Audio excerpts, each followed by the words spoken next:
Back now with Harry's Barn. A big win from Sintra the other day. A big win from Nothing But a Dreamer the other day. Harry's Barn is back firing on all cylinders.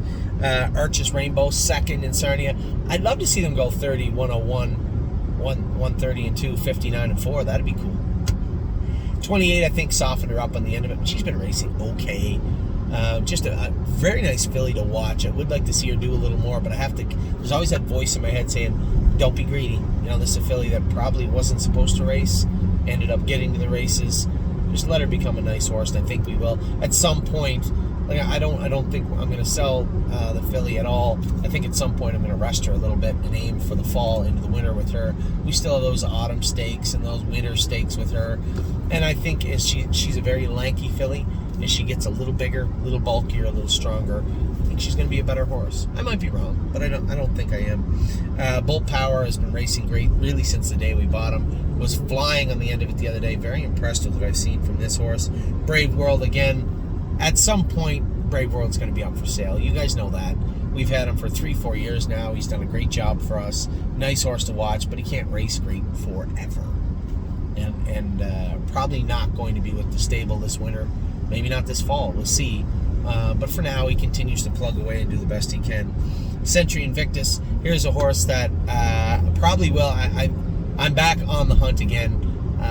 I see this horse going to Yonkers. I see him going to probably even Scott Zeron and Megan if they can take him. I like Scott Zeron being in demand.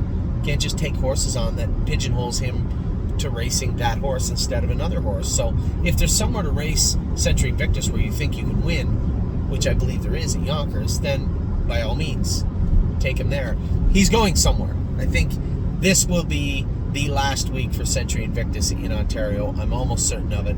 You know, racing for 8,800 Canadian is a waste in my mind for this horse, and especially when you win that class and you go out the track at 10-1.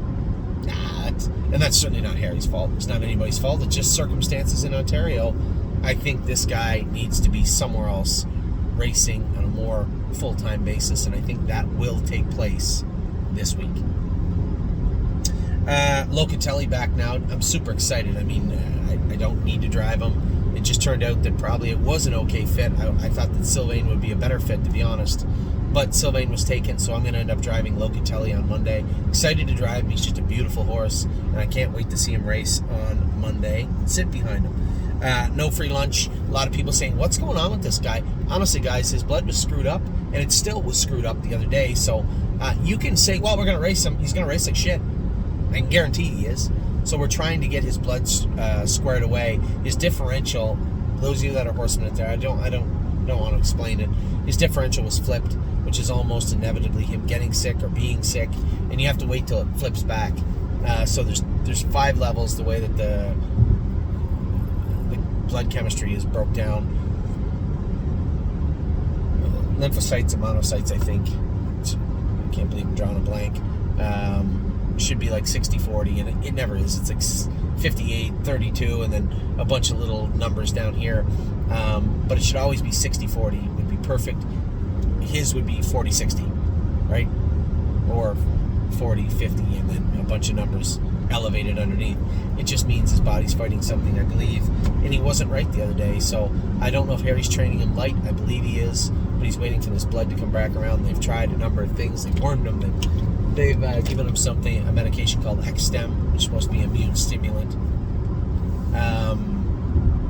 So we'll see how he is this week, but he too is in a holding pattern for a totally different reason. It just is what it is. He got a little sick.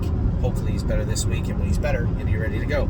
Nothing But a Dreamer wasn't sick. He was sick. He was sick good. He was very good the other day. Just jogged. I suspect you're going to see him join the gold division very, very soon. Rejoin the gold division in Ontario. Resolute Bay, I told everybody just to hang on, that this guy, his best races were ahead, but some people didn't believe me. And sometimes I'm wrong, so I can't blame them.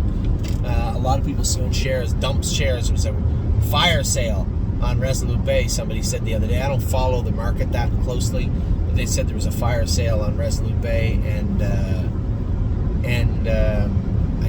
didn't know why, but I think that fire's been put out.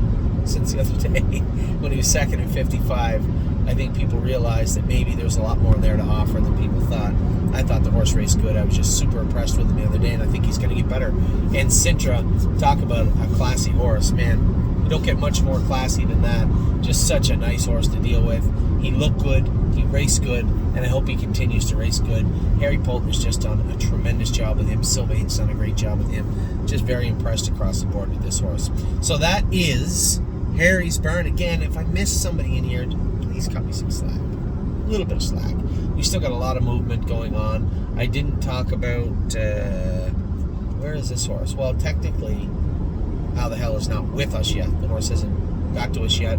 And Hone the Tone, he'll be in Dominic's barn. We'll talk about him in a minute. I'll be back in a minute, Jason and Dominic's barn. Hold on a second.